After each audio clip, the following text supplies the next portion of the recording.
Howdy y'all, Fast Forward 289, welcome back. In this video, we're working on my 1968 Ford Fairlane. I'm going to show you how to change the fluid in your T5 transmission, so let's get started. Okay, so what we're going to be putting into my T5 is this. The T5 holds 2 and like 3/4 quarts of oil, fluid, transmission fluid, automatic fluid. I'm going to put this in there. It's Valvoline synchromesh, manual transmission fluid. Now, they don't necessarily say to put that in there, but you can. This is usually used on GM products, but they did put Tremec transmissions in GM products, and they put this in them, so it will work. My transmission feels a little clunky when I go into gear at certain times. Not really clunky, but it just feels like it could be smoother. It's a brand new transmission. Everything's tight, so that's probably part of it. But I want to go a little bit smoother into gear, so I'm gonna put this whole quart of that in there. That's 1 US quart, you can see right there. And then I'm going to use this right here to finish filling up. This is Lucas semi-synthetic. I got just regular, I think I put either Valvoline or just O'Reilly's brand synthetic automatic transmission fluid in there for now to break it in. And also I was supposed to change this fluid either at 500 or 1,000 miles. I can't remember. And I think it's probably got closer to 2,000 now, but it's okay. We're going to change it now and make it all right. This is the Lucas multi-vehicle automatic transmission fluid, standard viscosity, long-lasting. And it's good for the Dextron 3, Mercon 5, and ATF plus 4. Now, for those of y'all, which this is a T5 related video, but for y'all that have those old Fords, do not put in Ford Type F transmissions or dual clutch transmissions, and also do not use in the CVT transmissions. So, seeing as it's a manual transmission, it's all gears, nothing can really get hurt. This is perfectly fine. And T5 usually ran a Dextron 3 anyway, or Mercon 5, so this is perfect. This will go right in there, it'll work perfectly. And then with this right here, I'm hoping it'll make the gears just a little bit smoother. And also, GM usually fills theirs up with nothing but this. So mixing this in with these should be perfectly fine. So let's jump into it and get started. Also, here's a quick tool list of the things you'll need to be changing the fluid in a T5. You'll need a 3/8 drive of some sorts to pull the fuel plug out, and also the drain plug to drain your fluid. You'll need some way to put the fluid into the transmission. I'm gonna use one of these to just hook to your bottle, and you can just pump it in real easy. Some gloves if you want to make sure that you don't get dirty, to keep your hands from getting oily, and then also a rag or paper towels. And also a drain pan of some sort. Okay, you're gonna wanna safely jack your car up and put on jack stands, or if you have a lift, even better, lift the car up. And then also you're gonna need something to lay on. I got a creeper here. I'm gonna get my drain pan, put underneath it. We'll go underneath the car and start draining the fluid out to get ready to put the new fluid in. Okay, so once you're underneath the car, you'll look on the passenger side of your T5. You're gonna have 2 drain plugs, one here, or not drain plugs, but 2 plugs. One here and one here. This is your fill plug. This is your drain plug. We're going to go ahead and remove the top one, because removing the fill plug before the drain plug will help it drain faster.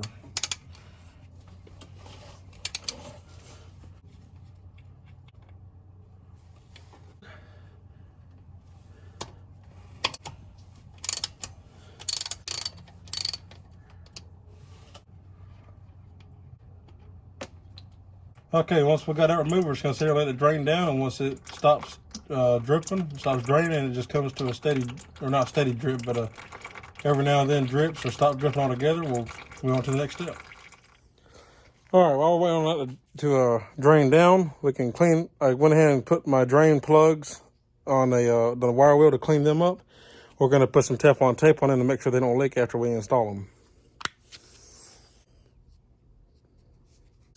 These plugs are a taper fit, so you don't have to cover every single thread, because it's not going to go all the way in anyway.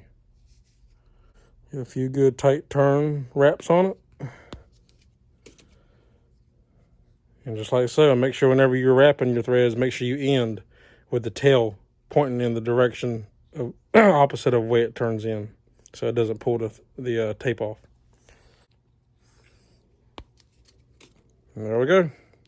Second one done. All right, now that we got it all drained out, we can take a rag and wipe any excess clean our threads up really good so we can install our bottom plug back in so we can fill it back up. Both plugs are the same size, so it don't matter which one you put back in which hole.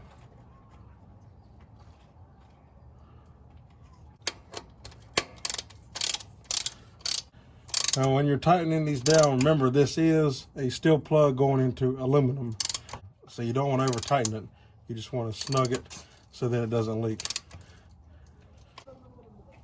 All right, now once you got your bottom plug in, I got my bottle set up. I'm going to put a quart of fluid in, automatic fluid in first, then the synchromesh, and then the other bottle of fluid. So we're going to get our tube in.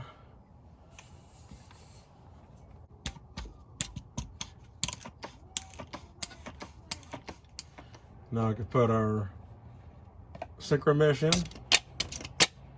All right, so on our last quart, I put, like I said, I put 1 quart of automatic transmission fluid in, then the synchromesh, now the last quart.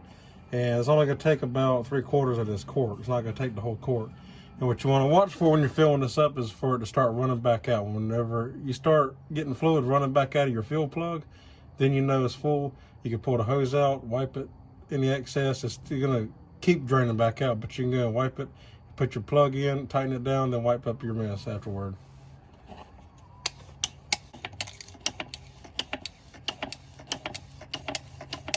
I like to go and just go until I see a good stream come out like that, and we know we are full. And that's it.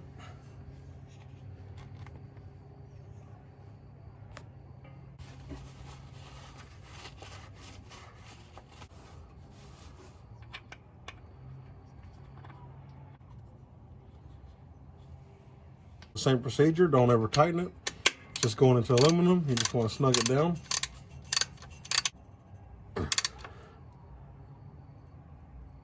There we go, nice and snug. Good to go.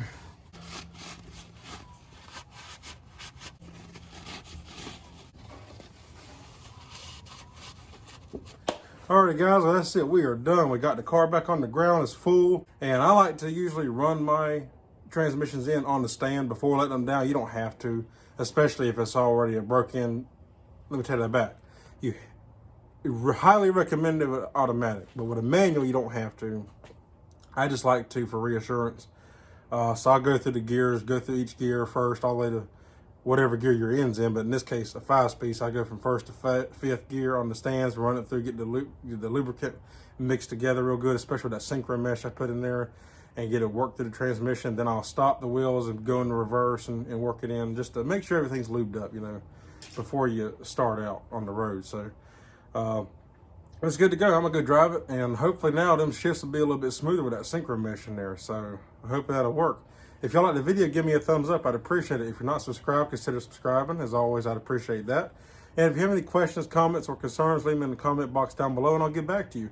And as always, I thank each and every one of y'all for watching each and every day, and I'll see y'all on the next one. Take care.